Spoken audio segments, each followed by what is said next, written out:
Chers amis, chers croyants et croyantes, permettez-moi de vous saluer au nom de Jésus-Christ, celui qui fait actuellement l'objet de l'admiration de plusieurs de partout dans le monde et à qui l'on attribue la fête de la Nativité qu'on appelle Noël, qui est une célébration relative à sa naissance.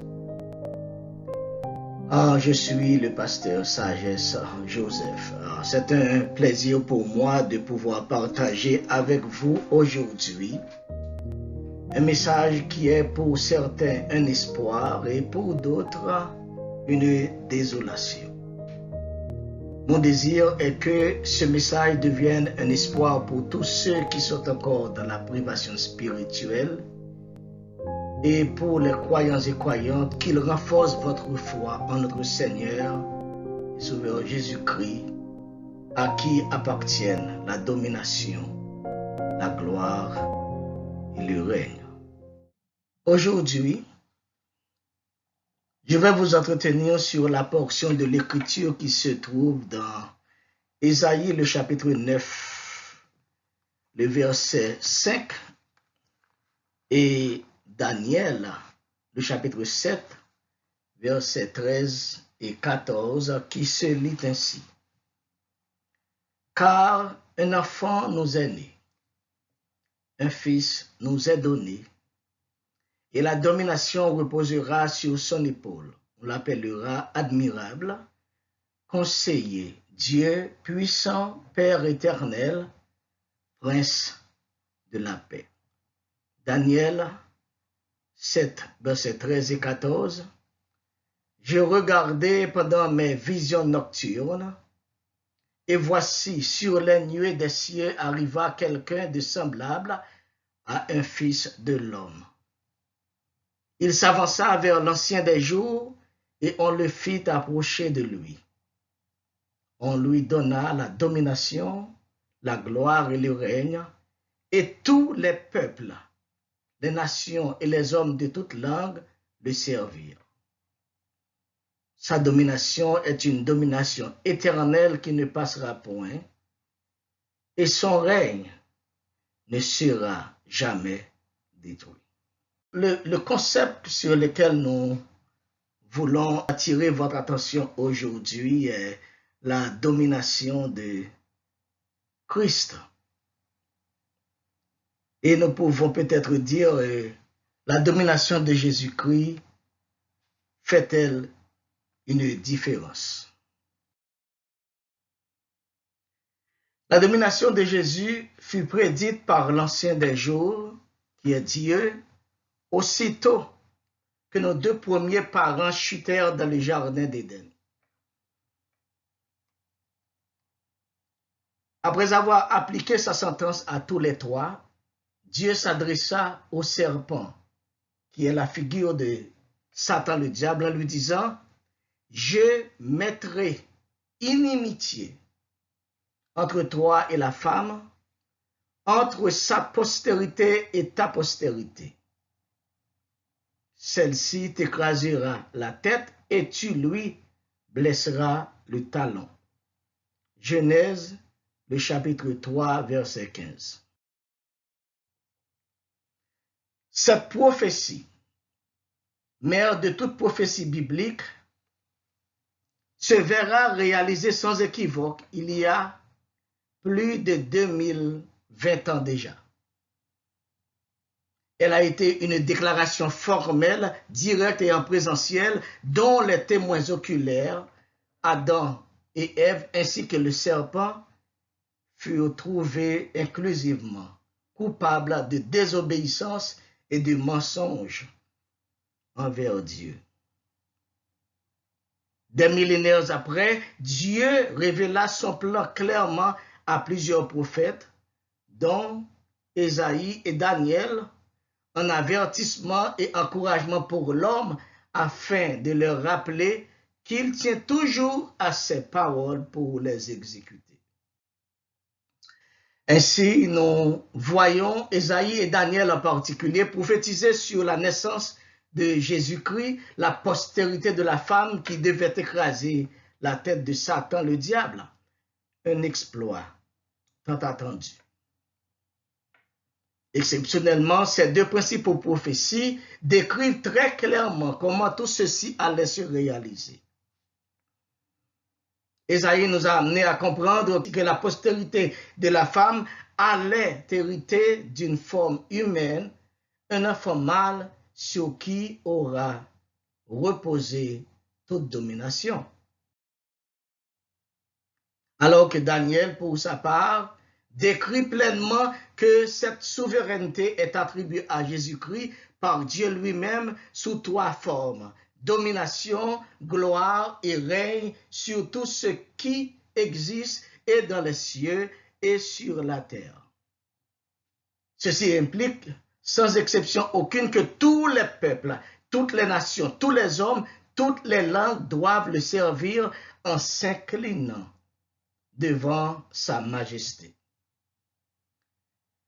Comment peut-on considérer l'impact de cette domination dans le monde d'aujourd'hui? Notons d'abord que le concept domination s'enracine dans le mot hébreu misra, dont l'équivalent est empire ou souveraineté, c'est-à-dire le pouvoir de maître, de seigneur sur ses auxiliaires, ses subordonnés. C'est en effet l'autorité pour gouverner ou exécuter ou faire exécuter. En effet, au-delà de toute limite, nous voyons réellement que Jésus est en action sur tout ce qui se met et dans le ciel et sur la terre, car il dessert toute autorité, tout pouvoir et toute puissance qui l'amène à avoir le contrôle sur l'univers entier. Car du fleuve de l'Euphrate et jusqu'aux confins de l'univers, sa domination est étendue. Zacharie précisa en disant: sa domination s'étendra d'une extrémité à l'autre, depuis le fleuve jusqu'aux extrémités de la terre. Zacharie 9, le verset 10b. Cette prophétie se concrétise par le biais de son Église, éparpillée de partout dans le monde, comme en déclare Éphésiens, le chapitre 1er, verset 22. Il a tout mis sous ses pieds et il a donné pour chef suprême à l'Église.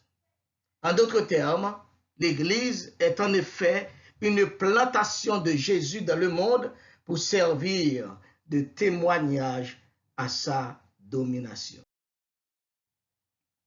Ainsi, la présence de l'Église sur terre symbolise le pouvoir, la puissance et la souveraineté de Christ. Alors, si Jésus domine de par son Église, cela implique que l'Église est l'auxiliaire par lequel le monde doit voir manifester sa puissance tout entière. Quel privilège pour l'Église de Jésus-Christ de se voir tout mettre sous ses pieds à l'instar du Maître. Il a lui-même déjà assuré la sécurité de son peuple. Rien n'est plus convaincant d'entendre son roi déclarer fermement: moi, je dis que tu es Pierre, et sur ce roc, je bâtirai mon église, et les portes du séjour des morts ne prévaudront point contre elle. Matthieu 16, verset 18.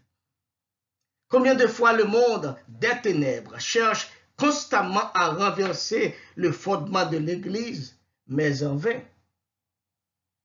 Depuis la mort de Christ, la lutte se fut engagée contre elle, tant par des autorités civiles, religieuses, des philosophes et même la science, sans oublier le monde invisible, mais encore sans succès. Jésus domine aussi sur la nature. Jésus domine sur la nature au point qu'il a commandé au vent et à la mer agitée de se calmer. Et que tout se fait dans une complète soumission. Ces actions étonnèrent des témoins oculaires qui tombèrent en amour avec le Seigneur pour ses exploits jamais vus. Au point qu'ils déclarèrent: Quel est celui-ci, car même les vents lui obéissent. Matthieu 8, le verset 27. Jésus domine aussi par sa puissance sur les puissances des ténèbres.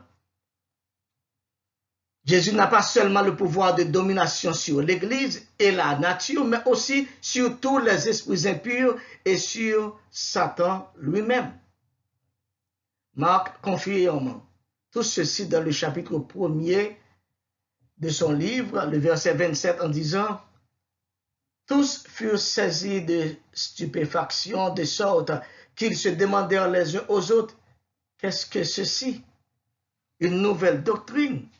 Il commande même les esprits impurs et ils lui obéissent. » Marc 1er, verset 27.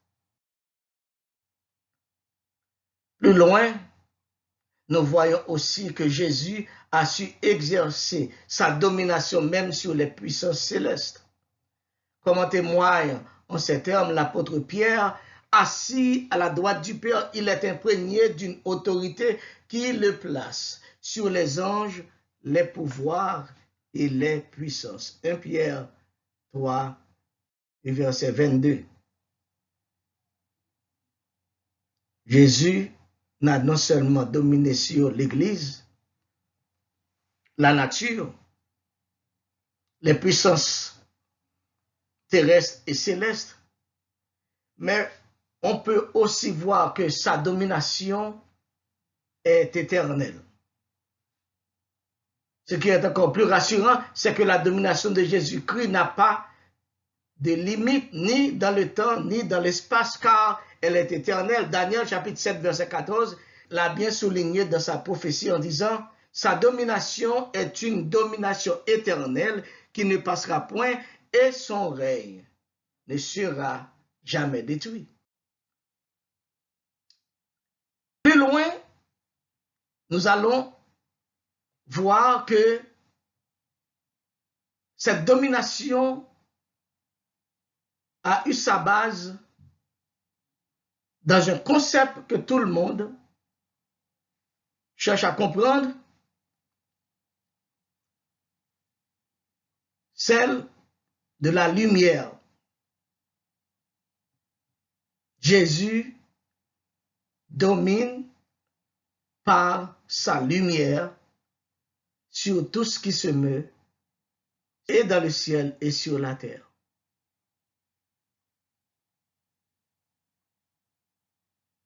Il a dominé sur l'Église, les puissances terrestres, les puissances célestes. Sa domination n'a pas de limite et elle est éternelle. Mais la base centrale de sa domination s'enracine dans la lumière. Jésus a dit de lui-même, « Je suis la lumière du monde. Celui qui me suit ne marchera pas dans les ténèbres, mais il aura la lumière de la vie. » Jean 8, le verset 12. Il a poursuivi en disant, « Je suis venu comme une lumière dans le monde, afin que celui qui croit en moi ne demeure pas dans les ténèbres. » La lumière de Jésus-Christ a su transcender le monde visiblement et invisiblement. Il ne laisse personne indifférent. C'était la raison pour laquelle Jésus a laissé son trône pour venir secourir l'homme dont l'esprit a été complètement aliéné sous le fardeau du péché et de la colère de Dieu. Comme a précisé Ésaïe 63, le verset 1b, « C'est moi qui parle, a dit Jésus, avec justice, qui ait le pouvoir de pardonner. » Cette lumière symbolise la sagesse et l'intelligence de discerner et de choisir la voie du bonheur. Là où règne la lumière de Jésus-Christ, les ténèbres ne peuvent plus survivre. Là où domine cette lumière, des changements se produisent même au-delà de toute volonté personnelle. Jésus est la vraie lumière qui rend sage et intelligent. Comme en témoigne de Corinthiens le chapitre 4, verset 6, car Dieu qui a dit, la lumière brillera du sein des ténèbres, a fait briller la lumière dans nos cœurs pour faire resplendir la connaissance de la gloire de Dieu sur la face de Jésus-Christ. La puissance de cette lumière est tellement forte qu'elle a porté l'empereur Auguste vers l'an 753 à décréter le 25 décembre comme jour de la commémoration de la naissance de Jésus-Christ.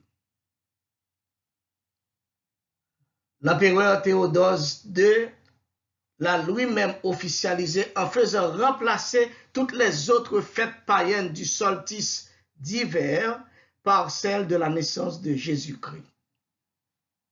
Mais auparavant,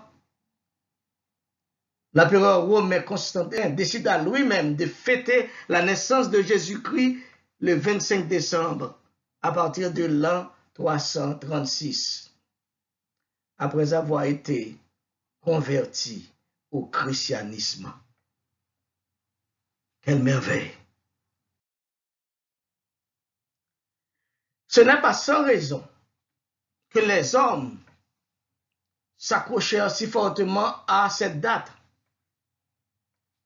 car ils ne pouvaient pas résister à l'influence de la lumière de Jésus-Christ.